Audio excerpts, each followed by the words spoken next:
Kita bersatu di dalam doa. Terima kasih Tuhan, kembali kami mengucap syukur kepadamu atas berkat yang telah Kau berikan kepada kami hingga pada saat ini, sehingga kami dapat kembali berkumpul di rumah-Mu yang kudus ini untuk memuji dan memuliakan nama-Mu.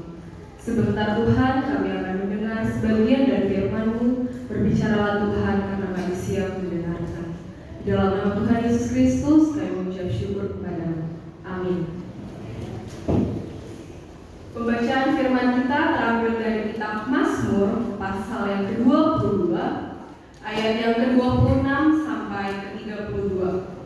Mazmur 22 ayat 26 sampai 32. Beginilah firman Tuhan. Karena Engkau aku memuji-muji dalam jemaah yang besar, nazarku akan kubayar di depan mereka yang takut akan Dia. Orang yang rendah hati akan makan dan kenyang. Orang yang mencari Tuhan akan memuji-muji Dia. Biarlah hatimu hidup untuk selamanya. Segala ujung bumi akan mengingatnya dan berbalik kepada Tuhan, dan segala kaum dari bangsa-bangsa akan sujud menyembah di hadapannya. Sebab Tuhanlah yang punya kerajaan, Dialah yang memerintah atas bangsa-bangsa. Ya, kepadanya akan sujud menyembah semua orang sombong di bumi. Di hadapannya akan berlutut semua orang yang turun ke dalam debu dan orang yang tidak dapat menyambung hidup. Anak-anak cucu akan beribadah kepadanya dan akan menceritakan tentang Tuhan kepada angkatan yang akan datang. Mereka akan memberitakan keadilannya kepada bangsa yang akan lahir nanti, sebab Ia telah melakukannya. Demikianlah firman Tuhan. Shalom. Shalom. Oke, Amalina, mungkin saya dong bersyukur Isedora Jongjol dia dapat saudari ini rupatanda menuju diriku ia goaru Imam Marta muara indah sirait dainang pangit tubuh borumar paung au asal husian Batam Kepulauan Riau au jongjong bison Imam memenuhi tugas praktek berkhotbah anak pemilik 2 sebagai tugas dan tanggung jawab hibah gabe mahasiswa Fakultas Teologi Angkatan 2021 di Universitas Kristen Satya Wacana. Mungkin Imas kata dan singkat sianau salinai horas. Sebelum kita masuk ke dalam nats kita, jauh lebih dalam kita masuk ke dalam nats kita pada hari ini, saya memiliki sebuah cerita singkat yang mengantarkan kita untuk lebih mengerti dan memahami akan cerita firman Tuhan pada hari ini. Saya memiliki 2 benda di kantong saya yang berhubungan dengan cerita pada hari ini. Mungkin Amang dan Inang sudah mengenal 2 benda ini. Yang satu adalah koin, yang satunya adalah kerikil. Jadi di suatu ketika, di suatu hari, ada 2 orang pekerja bangunan atau yang biasa kita kenal pada saat ini yaitu kuli bangunan. Mereka adalah kuli bangunan yang cukup gigih, cukup rajin dalam bekerja. Hingga di suatu ketika mereka berada dalam proyek yang sama, proyek yang cukup besar, membangun satu rumah yang cukup luas dengan 2 lantai. Ketika mereka sedang asik bekerja, mereka ditempatkan dengan 2 tempat. Tukang yang pertama berada di bawah, sedangkan tukang yang kedua ada di atas. Ketika mereka sedang fokus bekerja, tiba-tiba tukang yang ada di atas merasa kesulitan dalam melakukan pekerjaannya. Dia merasa dia kekurangan semen untuk melakukan pekerjaannya. Sedangkan semen diletakkan di bawah agar orang-orang yang ada di bawah dapat melakukannya, menaruhnya di alat yang telah disediakan sehingga dapat ditarik ke atas sehingga tukang-tukang yang ada di atas bisa mengerjakan tugasnya. Namun namanya proyek yang besar, proyek yang cukup besar, mereka tidak bisa memanggil antara satu sama lain karena dalam proyek tersebut tidak hanya otot dan tangan-tangan manusia yang sedang bekerja, namun mesin-mesin yang cukup besar dengan mengeluarkan suara-suara yang cukup nyaring juga bekerja di sana, sehingga mereka harus melemparkan sesuatu sehingga tukang-tukang yang ada di bawah dapat mendengar mereka. Hingga suatu ketika dia memiliki ide untuk melemparkan koin yang kebetulan ada di kantong dari tukang yang ada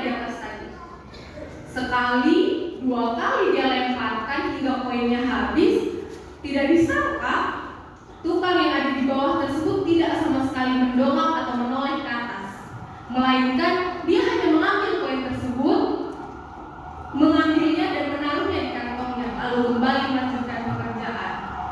Karena sudah kehabisan kesabaran, sudah kehabisan koin, dia tidak sengaja melihat ada satu kerikil kecil tepat di hadapannya, dan karena kesabaran sudah habis, dia langsung melemparkan koin tersebut atau kerikil tersebut atau batu kecil tersebut tepat di atas kepala tukang yang ada di bawah, sehingga tepat mengenai kepalanya dan langsung mendongak ke atas.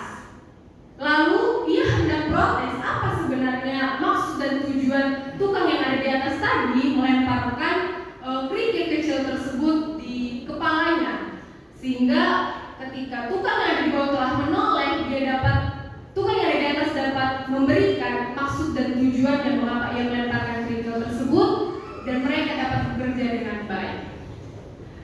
Jemaat yang terkasih dalam nama Tuhan, seringkali di dalam kehidupan kita pada saat ini kita seperti tukang yang ada di bawah tadi.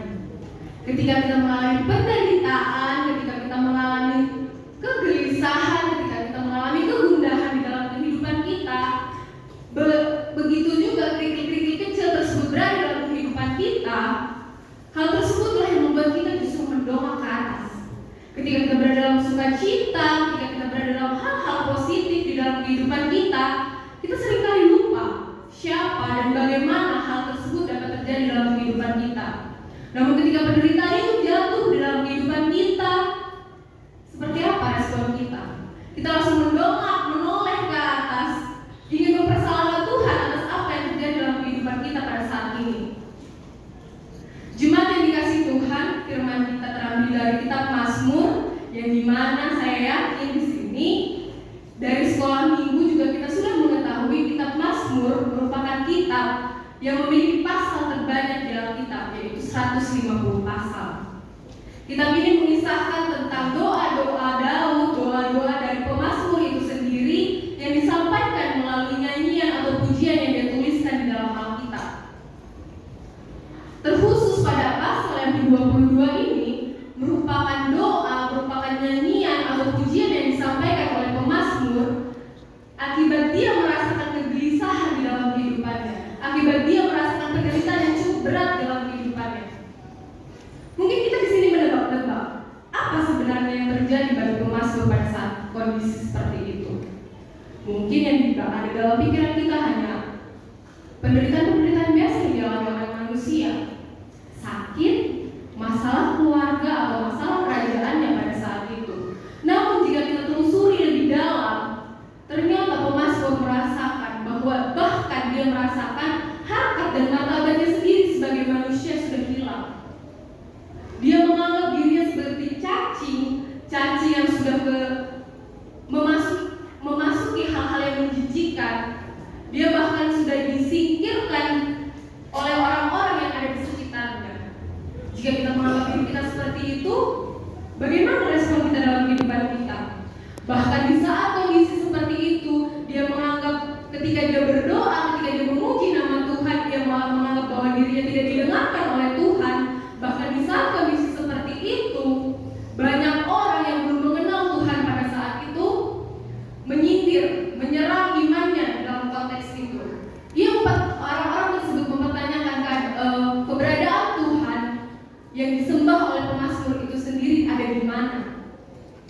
Jemaat yang dikasihi Tuhan, jika kita berada di dalam saat itu, jika kita berada dalam konteks itu, mungkin kita sudah menyerah, mungkin kita sudah terserang imannya.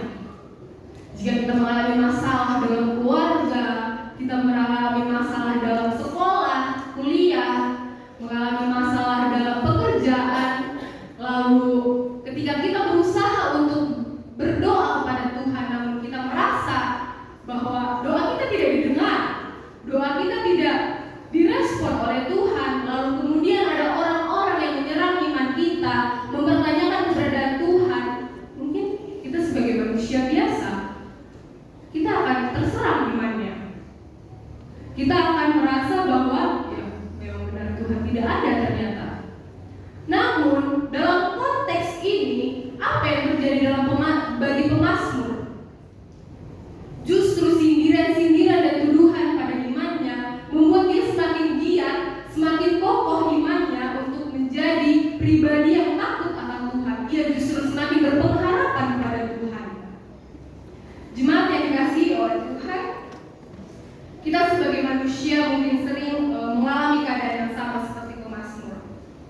Ketika kita sudah mencoba melayani Tuhan dengan sepenuh hati, kita mencoba untuk berpelayanan di gereja dengan baik, kita mencoba untuk berbuat baik kepada sesama manusia, namun ada saja godaan-godaan yang menganggap bahwa kita pencitraan, ada yang menganggap bahwa kita hanya di depan orang saja. Hal-hal tersebut yang justru membuat kita berputus asa untuk melayani Tuhan. Bukankah seperti itu? Ya, saya justru mengakui dulu juga saya sebagai seorang manusia biasa mengalami hal-hal tersebut. Namun dalam pemazmur, dalam kitab ini yang mau diajarkan kepada kita seperti pemazmur pada ayat yang ke-27, justru dia malah tetap memuji nama Tuhan. Dia justru mengajak orang-orang yang menyindirnya tadi, orang-orang yang mempertanyakan di mana keberadaan Tuhan tadi, ia mengajak untuk memuji dan memuliakan nama Tuhan. Pengharapan yang sangat besar bagi Daud. Mungkin kita pertanyakan, bagaimana cara seseorang ketika dia sudah menderita, bagaimana cara seseorang ketika dia sudah mengalami kegelisahan yang cukup menyakitkan bagi dirinya, bagaimana cara orang untuk memuji nama Tuhan? Kita mempertanyakan hal tersebut. Bagaimana pemazmur bisa tetap memuji Tuhan dan di tengah-tengah penderitaan yang dialami? Hal ini mendapat jawaban ketika saya mempelajarinya, ternyata hanya satu kuncinya, yaitu bersyukur. Ketika kita mengalami cobaan, ketika kita mengalami penderitaan, pemazmur mengajarkan untuk tetap bersyukur. Dia mengingat akan apa yang dikerjakannya di masa-masa lalu, mulai dia lahir hingga pada saat dia menjadi raja. Begitu banyak hal-hal yang telah diberikan Tuhan kepadanya. Namun ketika ada satu penderitaan kecil, tidak mungkin dia meninggalkan Tuhan. Di saat ketika dia bahagia, Tuhan selalu bersamanya. Di penderitaan-penderitaan di masa lalu, Tuhan selalu bersama-sama dengan pemazmur itu sendiri. Pemazmur mau menegaskan pada 3 ayat yang terakhir, ia menegaskan bahwa hanya Tuhan yang perlu dipuji. Seperti yang tadi saya sudah sampaikan kepada saudara-saudara sekalian, bahwa hal tersebut merupakan iman yang perlu merukai iman yang teguh, iman yang kokoh bagi kita sebagai manusia. Jemaat yang dikasihi Tuhan, pada ayat yang ke-28 hingga ke-29, bagaimana cara pemazmur untuk tetap teguh menyatakan dengan tegas keteguhan imannya? Bagaimana cara dia tadi tetap bersyukur dengan cara tidak berputus asa? Seperti yang saya sampaikan, mungkin kita jika seperti pemazmur mengalami penderitaan, mengalami tuduhan-tuduhan pertanyaan atas keimanan kita, lalu kita merasa doa-doa kita tidak dijawab, mungkin kita berputus asa. Kita tidak mau melayani lagi, kita tidak mau datang ke gereja lagi. Sehingga hal tersebut yang ditegaskan oleh pemazmur, dia tidak mau berputus asa, melainkan dia selalu bersyukur, menyadari kebesaran Tuhan di tengah-tengah kehidupannya. Yang menjadi pertanyaan bagi kita dalam kehidupan pada hari ini, kapankah terakhir kali kita merasakan kebesaran Tuhan dalam kehidupan kita? Kapan terakhir kali kita memuji Tuhan atas kebesaran yang diberikan Tuhan dalam kehidupan kita? Pada umumnya seorang manusia hanya dapat bersyukur, hanya dapat bersukacita, hanya dapat berpengharapan ketika dia berada dalam sukacita, ketika dia berada dalam kejutan-kejutan yang luar biasa dalam kehidupannya, ketika dia berada dalam kondisi-kondisi yang menyenangkan dalam kehidupan kita. Yang menjadi pertanyaan, apakah kita dapat seperti pemazmur di tengah penderitaan yang dihadapinya, di tengah kesulitan yang dihadapinya, ketika dia berada di kegundahan dalam hatinya, dia masih mampu bersyukur pada Tuhan. Dia masih memuji, memuliakan nama Tuhan di tengah-tengah hidupnya. Jemaat yang dikasihi Tuhan, bagaimana pada kita hari ini itu terambil dalam kitab yang 4 Samuel 22 ayat 3 ayat terakhir ayat 30, ayat 31 dan 32. Di sini pemazmur datang ke hadapan Tuhan dan menyatakan doanya kepada Tuhan, menegaskan bahwa bukti kesetiaannya kepada Tuhan dengan menegaskan bahwa hanya kebesaran Tuhan yang perlu untuk dimuliakan. Allah yang dia imani adalah Allah yang maha besar. Pada 3 ayat yang terakhir, dia menegaskan bahwa segala yang ada di dunia ini merupakan milik Tuhan. Sehingga bahkan di dalam nas ini dikatakan bahwa orang-orang yang sombong juga akan tunduk kepadanya. Nas ini mau meminta kita untuk melihat kehidupan Daud yang ada di dalam kesengsaraannya. Daud tetap rendah hati. Dia tetap memuji memuliakan Tuhan dan mempercayakan setiap rencana-rencana Tuhan berada dalam kehidupannya. Jemaat yang dikasihi Tuhan, dalam minggu kantate ini dengan topik minggu orang yang mencari Tuhan akan memuji namanya, mau mengajak kita untuk melihat bagaimana kuasa dan kebesaran Tuhan terjadi dalam kehidupan kita masing-masing. Bagaimana kita bisa sampai di umur kita yang 20 tahun, 30 tahun, bahkan ada yang sampai 60 tahun sampai saat ini, bahkan ada yang lebih tua dari situ. Kita mau diajak dalam firman Tuhan pada hari ini untuk melihat sudah seperti apa kuasa dan kebesaran Tuhan terjadi dalam kehidupan kita. Sudah bagaimana pertolongan-pertolongan Tuhan terjadi dalam kehidupan kita. Kita mau diajak untuk merenungkan bagaimana sikap yang telah kita lakukan atas pertolongan-pertolongan Tuhan dalam kehidupan kita. Apakah kita lantas berputus asa atas penderitaan-penderitaan kecil bahkan yang kita alami dalam kehidupan kita. Seperti pemazmur tadi, bahkan dia sudah merasa bahwa dirinya bukan seperti manusia lagi. Dia telah kehilangan harkat dan martabatnya sebagai manusia. Penderitaan yang cukup berat, bahkan dia menganggap dirinya seperti cacing yang menjijikan. Dia tetap mau memuji dan memuliakan nama Tuhan. Bahkan di saat dia sudah merasakan seruan dan puji-pujian yang dilontarkan kepada Tuhan tidak dianggap lagi, dia tetap mau memuji dan memuliakan nama Tuhan. Pemazmur juga mau mengajarkan kepada kita untuk mau mencari dan memuji nama Tuhan bukan berada dalam keadaan sukacita saja. Pemazmur mau mengajarkan kepada kita dalam konteks ini, ketika kita mengalami kesulitan ataupun keadaan sukacita, yang pertama hanya kita ingat adalah nama Tuhan. Mungkin seringkali jemaat yang dikasih Tuhan, ketika kita mengalami penderitaan, kita datang ke hadapan Tuhan meminta pertolongan Tuhan. Namun ketika kita berada dalam sukacita, teman-teman kita panggil, mari kita ke restoran, mari kita belanja, aku traktir, ada sedikit rezeki. Namun dalam konteks ini yang mau diajarkan kepada kita dalam pemazmur, di setiap kondisi kita baik sukacita maupun penderitaan, yang pertama kali kita ingat hanya Tuhan. Seperti yang diajarkan oleh pemazmur, kita hanya perlu bersyukur dalam menerima segala yang terjadi dalam kehidupan kita. Jemaat yang dikasih oleh Tuhan, di sini juga pemazmur mau menegaskan kepada kita setiap jemaat untuk tetap teguh dan berpengharapan kepada Tuhan. Di tengah begitu banyak penderitaan, di tengah begitu banyak pertanyaan-pertanyaan yang mempertanyakan keberadaan Tuhan kita oleh orang-orang yang belum mengenal Tuhan, kita diajarkan untuk tetap berpegang teguh kepada Tuhan, tidak ikut-ikutan mempertanyakan keberadaan Tuhan dalam kehidupan kita. Sehingga untuk menutup khotbah kita pada hari ini, kita diajarkan untuk memahami bahwa tugas kita sebagai manusia hanya perlu untuk mempercayakan kehidupan kita seluruhnya kepada tangan Tuhan, karena kita percaya bahwa Tuhan yang mempunyai seluruh dalam kehidupan kita. Amin. Kita bersatu dalam doa.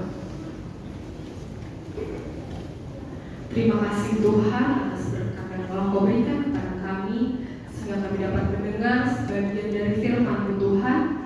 Ya Tuhan, kiranya firman ini dapat berlaku dalam kehidupan kami, dapat kami lakukan dalam kehidupan kami sehari-hari.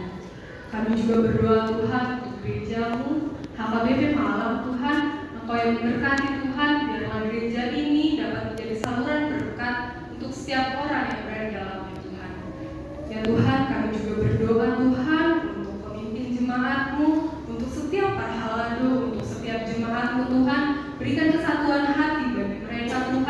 berikan kesatuan hati dalam menjalankan setiap program-program yang akan dilaksanakan dalam gereja ini. Tuhan, kami manusia yang tidak luput dari kesalahan. Kiranya Engkau rela menghapuskan dosa kami,